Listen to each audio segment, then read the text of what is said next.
बिस्मिल्लाहिर्रहमानिर्रहीम। अस्सलाम वालेकुम प्यारे viewers, welcome to tips and tricks hub. आज मैं आपके लिए बहुत ही यूज़फुल टिप्स लेकर आई हूँ जो कि हैं हमारी पुरानी सॉक्स के बारे में।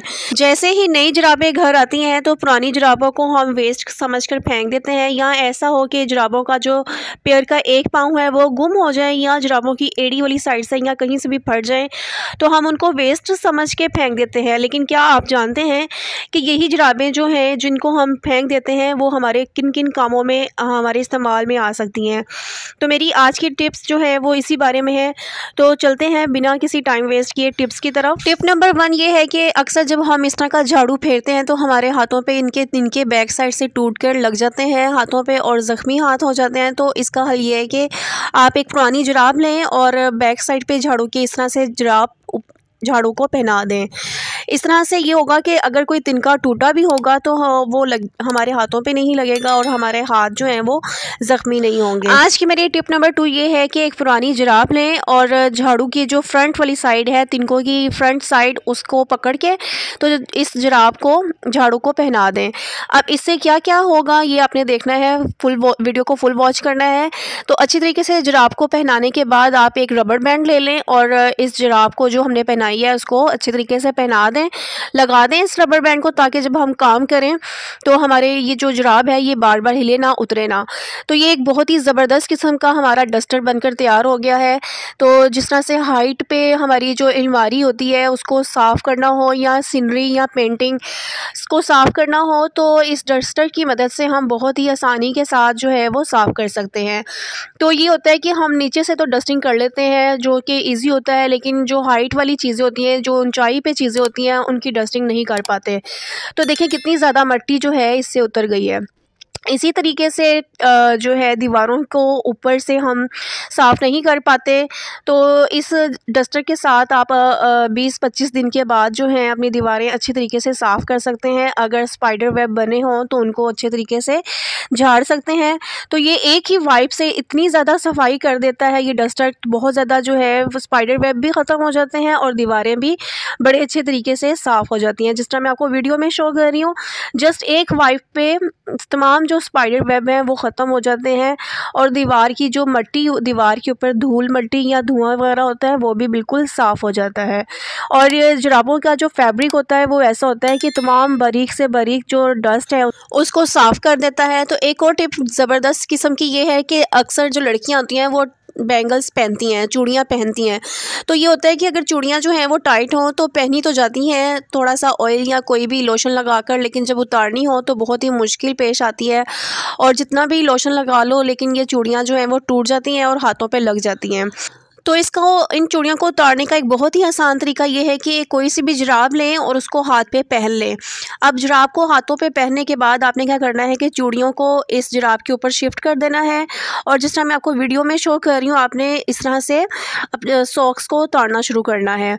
बैकवर्ड जब आप सॉक्स को उतारेंगी, चूड़ियाँ जो हैं वो सॉक्स के ऊपर होंगी, जुराब के ऊपर होंगी, तो बड़ी ही आसानी से बगैर टूटे और बगैर आपके हाथ को ज़ख्मी किए चूड़ियाँ जो हैं वो उतर जाएंगी। रूटीन क्लीनिंग में हमने डेली बेस पर बेसन की सफाई करनी होती है। रोज़ हार्ड किस्म के केमिकल जब हमारे हाथों में लगते हैं तो हाथों का बहुत ज़्यादा बुरा हाल हो जाता है। तो इस तरीके से करें, सफाई भी हो जाए, क्लीनिंग भी हो जाए और आपके हाथों की जो है वो केयर भी हो जाए। तो इसका बहुत ही आसान तरीका ये है कि आप एक शॉपर लें, शॉपर को अपने हाथ के ऊपर पहन लें ताकि कोई भी हार्ड किस्म का केमिकल आपके हाथ तक ना पहुँचे। अब आपने शॉपर के ऊपर जो है कोई पुरानी जुराब जो है वो पहन लेनी है और इसी जुराब के साथ आपने इस बेसन की सफाई करनी है। तो आप देखेंगे कि बहुत ही अच्छे तरीके से जो सफाई हो जाएगी और जो केमिकल है वो आपके हाथ के साथ बिल्कुल भी टच भी नहीं होगा, क्योंकि नीचे पॉलीथीन बैग पहना होगा या कोई भी अगर आपके पास ग्लव्स हैं तो वो भी पहन सकती हैं आप। हाथ के ऊपर जब आप जुराब पहनकर इसकी सफाई करेंगी इस बेसन की तो बहुत अच्छे तरीके से होगी और आप उन जगहों से भी सफाई कर सकती हैं जहाँ पे जो स्पंज वगैरह है वो नहीं जा सकता। जैसा कि ये नलके के पीछे जो है मैं हाथ की जो फिंगर्स हैं उनके साथ बड़े अच्छे तरीके से सफाई कर रही हूँ। तो इस तरीके से आप जो है बड़े अच्छे तरीके से इसकी सफाई कर सकती हैं और हार्पिक या कोई भी हार्ड जो किस्म का जो केमिकल है वो आपके हाथों को टच भी नहीं होगा और आपके हाथों को नुकसान नहीं पहुँचा सकेगा। इसी तरह से वॉशरूम की टाइल्स जब साफ़ करनी होती है उसके लिए भी हम कोई ना कोई केमिकल यूज़ करते हैं। तो इसी तरह से आपने पॉलीथीन बैग जो है वो अपने हाथों पे चढ़ा लेना है और कोई सी भी पुरानी जुराब जो है वो अपने हाथों पे पहनकर आप जो सा भी केमिकल अप्लाई करके साफ़ करती हैं वो अप्लाई करें और टाइल्स की सफाई करें, तो बहुत ही अच्छे तरीके से सफाई भी होगी और केमिकल भी हाथों पे नहीं लगेंगे और ना ही हाथों को नुकसान पहुंचाएंगे। किचन का मार्बल टॉप साफ़ करने के लिए आप विम थोड़ा सा डाल लें और इसके ऊपर थोड़ा सा पानी डालकर आप अपने हाथों पे जुराब पहनकर पूरा मार्बल जो है बड़े अच्छे तरीके से साफ़ कर सकती हैं। लेकिन यहाँ जो भी आप पुरानी जुराब यूज़ कर रही होंगी उनको थोड़ा सा डिसइंफेक्टेड ज़रूर कर लीजिएगा, उसको थोड़ा सा सर्फ और बेकिंग सोडा या डिटॉल वगैरह डालकर उसमें थोड़ा सा वॉश कर लीजिएगा। तो इस तरीके से हम पुरानी जुराब के साथ अपना मार्बल टॉप किचन का बहुत अच्छे तरीके से साफ़ कर सकते हैं। इसी तरह से किचन का सिंक जो कि दिन में कई बार साफ़ होता है, तो इन पुरानी जुराबों के साथ लेकिन डिसइंफेक्टेड होनी चाहिए, इनके साथ हम साफ़ कर सकते हैं। और ये सॉक्स वॉशेबल भी होती हैं तो इनको हम रीयूज़ भी कर सकते हैं। पुरानी जुराब को कंघे पे चढ़ाएं और कमाल देखें। जी हाँ, ये कमाल कैसे होगा कि आपने कोई भी जुराब लेनी है जो कि डिसइंफेक्टेड हो, चाहे पुरानी ले लें, और इसको आपने कंघे के ऊपर चढ़ाना है। अब आपने क्या करना है कि इसके ऊपर कोई सा भी जो डिश वॉशिंग लिक्विड है उसको अप्लाई कर दें थोड़ा सा, या खाली थोड़ा सा इसको वेट कर लें। अब आपने क्या करना है कि जो आपकी फ्रिज की रबड़ है उसको साफ़ करना है। क्या होता है कि हम सारी फ्रिज को साफ़ कर लेते हैं लेकिन जो रबड़ है उसको जो है वो हम साफ़ नहीं कर पाते, क्योंकि ये बहुत ही इसकी जो लेयर्स हैं बारीक होती हैं, तो कोई भी कपड़ा या स्पंज जो है इस लेयर्स के अंदर जाके साफ़ नहीं कर सकता। लेकिन जो कंघा होता है उसकी जो टीथ होते हैं वो बहुत ही बारीक और शार्प होते हैं, तो उसके ऊपर अगर हम सॉक्स चढ़ा कर रबड़ को अंदर से साफ़ करेंगे तो बहुत ही अच्छे तरीके से कोई भी पार्टिकल बारीक से बारीक भी होगा वो भी साफ़ हो जाएगा। सर्दियों में बहुत सारे कपड़े होते हैं तो ये सॉक्स जो हैं ये छोटी छोटी होती हैं, तो इनको संभालना भी और इनके पेयर्स को बनाकर रखना भी एक चैलेंज बन जाता है। तो मैं आज आपको बताऊंगी कि इनको किस तरह से तय लगाया जाए। जिस तरह मैं आपको वीडियो में दिखा रही हूँ, तो आपने इस तरीके से तय लगाते हुए सॉक्स को एक दूसरे के ऊपर रख के ऊपर आते जाना है, और एक जो तय है सॉक्स के ऊपर लगानी है और दूसरी जो तय है उसके अंदर आपने इन सॉक्स को डाल देना है।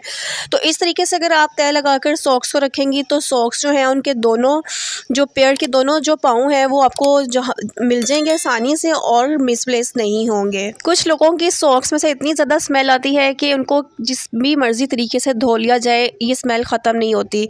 तो इन स्मेल को ख़त्म करने के लिए आपने जो साबुन का रैपर होगा उसके अंदर इसको जो है आपने रखना है। तो क्या होगा कि जो साबुन की जो खुशबू होगी वो इस स्मेल को, जो सॉक्स की स्मेल होगी उसको ख़त्म कर देगी, और जो साबुन की जो खुशबू होगी वो सॉक्स में से आना शुरू हो जाएगी।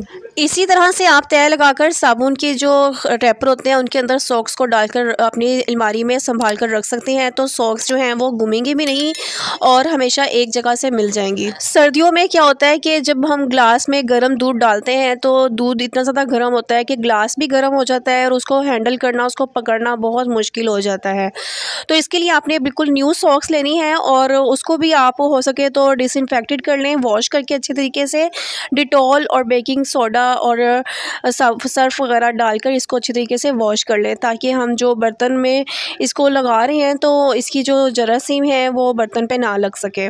तो जिस तरीके से मैं आपको वीडियो में शो कर रही हूँ, आपने ग्लास को जो है ये सॉक्स पहना देनी है, और अब इसके अंदर आप जितना मर्ज़ी गर्म दूध डालें तो बच्चों को इस ग्लास को पकड़ना मुश्किल भी नहीं होगा, ना ही बच्चों को ग्लास गर्म लगेगा, और सॉक्स की वजह से जो ग्रिप बन गई है वो भी बहुत अच्छी ग्रिप हो गई है, तो इसको पकड़ना और हैंडल करना भी आसान हो जाएगा। अभी तक आपको मेरी कौन सी टिप पसंद आई है मुझे कमेंट बॉक्स में ज़रूर बताइएगा, और मेरी वीडियो अगर पसंद आ रही है तो वीडियो को लाइक और चैनल को सब्सक्राइब भी कर लें।